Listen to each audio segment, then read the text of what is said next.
Hi, Paul Sakis, Good News Planet. March is Women's History Month.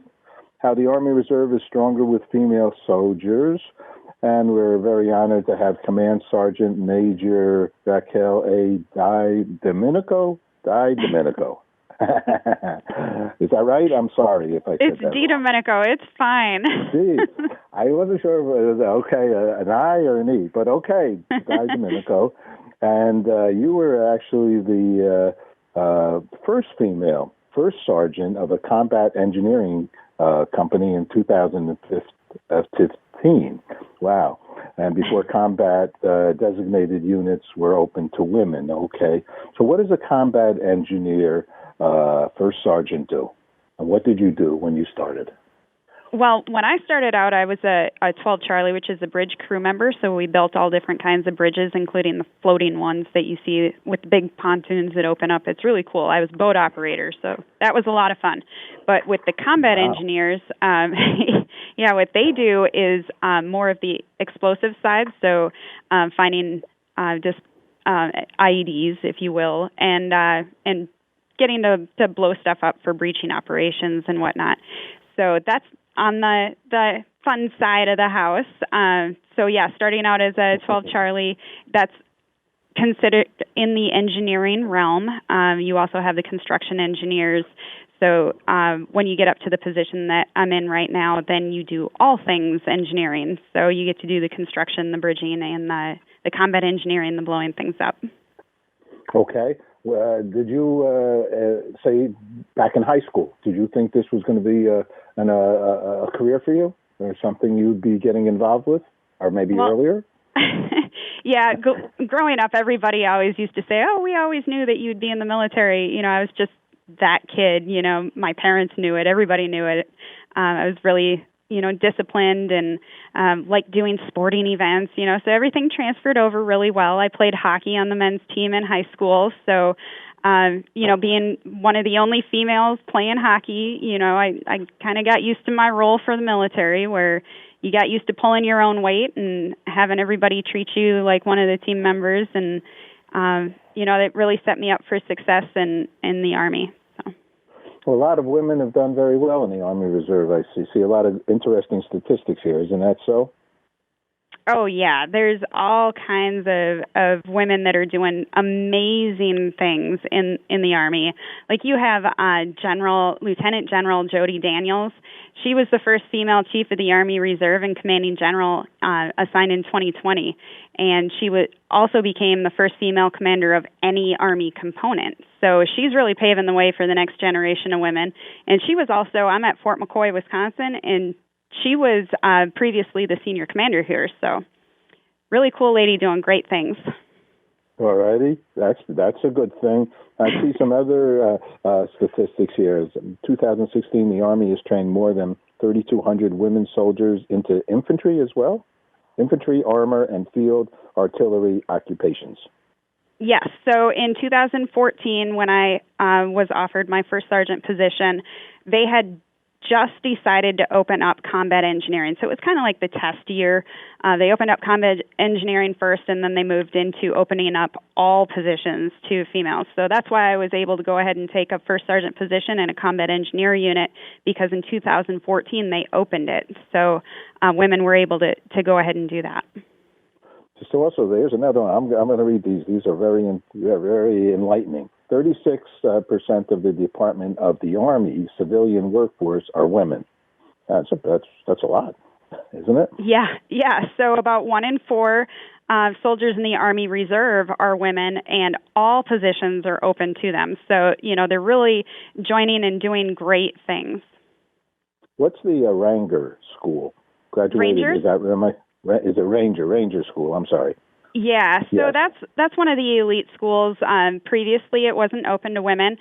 So there were a few that started attending, and they ended up passing. One includes Lieutenant Colonel Lisa A. Jaster. She's a fellow engineer, and right now she's a commander in a battalion. And she was the 3rd female overall to graduate and the first female in the Army Reserve. So that was a really cool thing that was going on early when they started opening up Ranger School to females. So since the Revolutionary War. Yeah, right. I mean, well, I think it's not as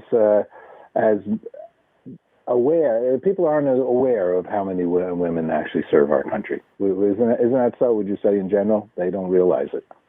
Yeah, that's probably true. A lot of times, when I'm in civilian clothes, I got my hair down and makeup on, and people say, "Oh, well, what do you do?" And I say, "Oh, I'm in the Army," and they look at me and they're like, "Really? Are you?" Yeah, I have been for 23 years. What do you like about being in the Army?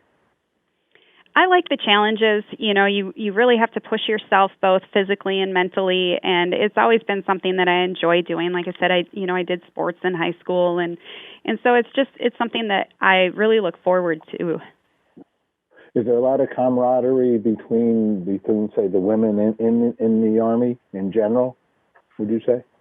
Yeah, I wouldn't say just the women, but yeah, if you have one really strong woman, like I said, Lieutenant General Jody Daniels, everybody, they see these people in these higher positions and they say, someday I'm going to do that too. It's something to look forward to, and they're role models for you, and you can really emulate them. What would you say for a young?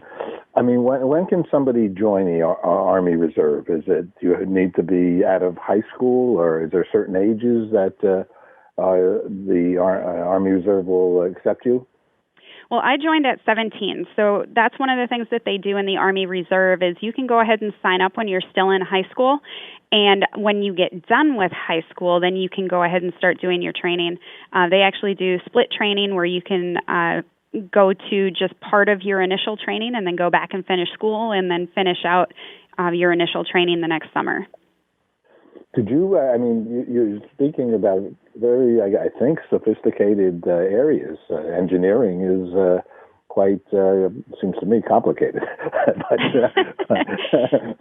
you need like a 60-year degree to understand. So do they teach you, or did you go to engineering school and then, or how did that work for you? I mean, I hear you, you signed up and when you're 17, but they taught you all about engineering?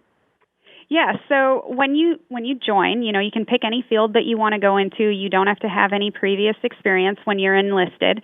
So as an enlisted soldier, you come in and they teach you, the basics about being a soldier, and then your next training school is going to be teaching you about whatever specific specialty you wanted to go into. So, like I said, you don't have to have any experience. They just start from the very bottom, and they teach you all the way up. Engineering specifically, you can be a degreed engineer, but usually they pull you over into the officer side for that. Oh, okay. Well, all right. Well, during that period of time when you were doing the engineering and I guess continue, was there any real challenge that you said, geez, maybe I made the wrong decision here?